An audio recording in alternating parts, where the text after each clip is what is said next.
Bismillahirrahmanirrahim. Assalamualaikum warahmatullahi wabarakatuh. Selamat pagi Ananda-anandaku. Bagaimana kabar Ananda dan keluarga?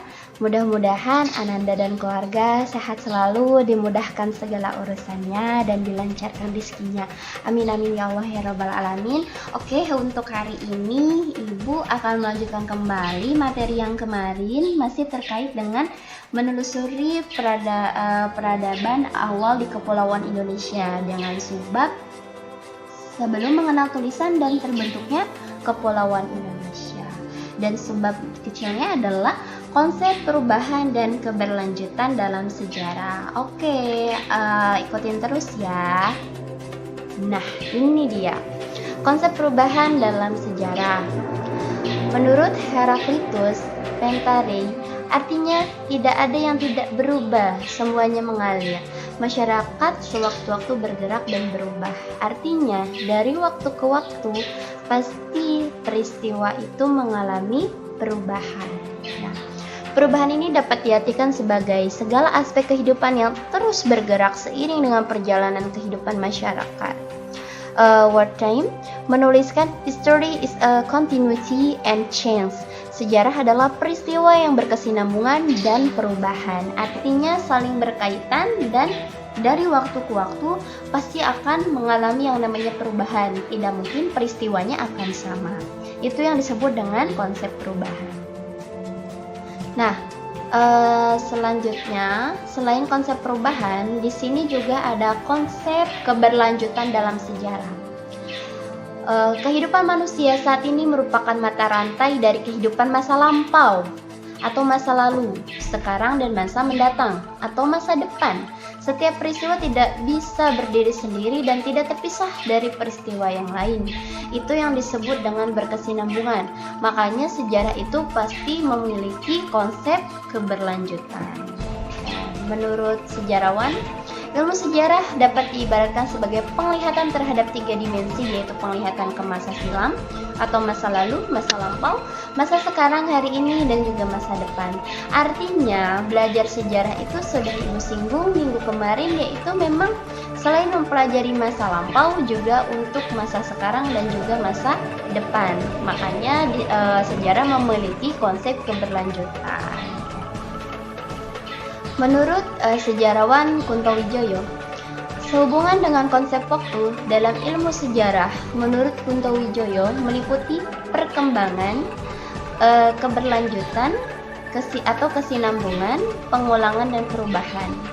Disebut mengalami perkembangan apabila dalam kehidupan masyarakat terjadi gerak secara berturut-turut dari bentuk yang satu ke bentuk yang lain. Perkembangan terjadi biasanya dari bentuk yang sederhana ke bentuk yang lebih kompleks. Kalau Anandaku masih ingat, kemarin Ibu sempat mencontohkan, walaupun sampai hari ini juga Ibu lebih suka makan menggunakan tangan langsung ya. Tapi kan memang awalnya itu karena adanya teknologi sehingga ada gitu kan alat untuk makan, jadi tidak langsung menggunakan tangan, ada sendok, ada garpu. Nah, itu untuk contohnya, dan bagaimana dari contoh yang lebih sederhana ke contoh yang lebih konkret ya. Terus ini juga kita masuk ke dalam contoh. Kita lihat di sebelah sana. Pada zaman Paleolitikum, gambarnya ada di sebelah kiri. Flex, alat-alat kecil dari batu kalkedon untuk mengupas makanan. Kalau kita lihat ini lebih kasar ya, karena kan paleo, zaman tertua gitu kan. Jadi lebih kasar bentuk dari batunya.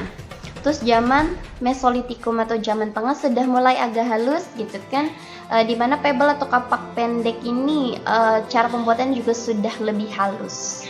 Terus juga ada zaman Paleolitikum, kalau kita lihat kapak lonjong ini licin sekali ya, sudah tidak terlalu kasar seperti flake dan juga pebble. Kapak lonjong ini karena ada di zaman baru, Neolitikum, zaman batu baru, jadi untuk teksturnya itu lebih halus. Nah, itu yang disebut dengan contoh keberlanjutan dan juga perubahan dari zaman ke zaman, dari waktu ke waktu, dari masa ke masa. Yang tadinya lebih sederhana, dimana lebih kasar, belum halus gitu ya bahannya itu, sekarang berubah menjadi lebih alami perubahan, yaitu alat untuk mengupas makanan itu atau membuat makanan itu menjadi lebih halus. Nah, di sini juga atau misalnya dalam kehidupan sehari-hari, konsep perubahan adalah peristiwa atau kejadian yang membuat perbedaan. Maksudnya adalah ini ibu contohkan, ibu ketika SD, ketika SMP, ketika SMA, dan juga ketika kuliah itu mengalami perubahan. Perubahan dapat terjadi secara cepat ataupun lambat, ya, bisa secara statis, bisa juga stagnan, tapi pada hakikatnya ketika mengalami perubahan pasti ada sesuatu yang berubah. Setiap peristiwa tidak bisa berdiri sendiri dan tidak terpisahkan dari peristiwa yang lain.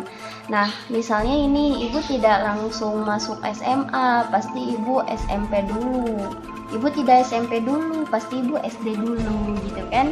Nah, itu adalah rangkaian peristiwa yang ada merupakan peristiwa yang berkelanjutan. Nah, makanya ibu dari SD lanjut ke SMP, dari SMP lanjut ke SMA, dari SMA ibu lanjut kuliah. Perubahan dan keberlanjutan dapat diketahui dengan cara membandingkan dua atau lebih suatu peristiwa atau keadaan pada masa lalu. Nah, kita bisa melihat bagaimana perubahan itu ketika ada perbedaan, ya, ketika ada perbedaan. Lihat pada zaman Paleolitikum dengan zaman Mesolitikum dengan zaman Neolitikum jelas itu mengalami perubahan.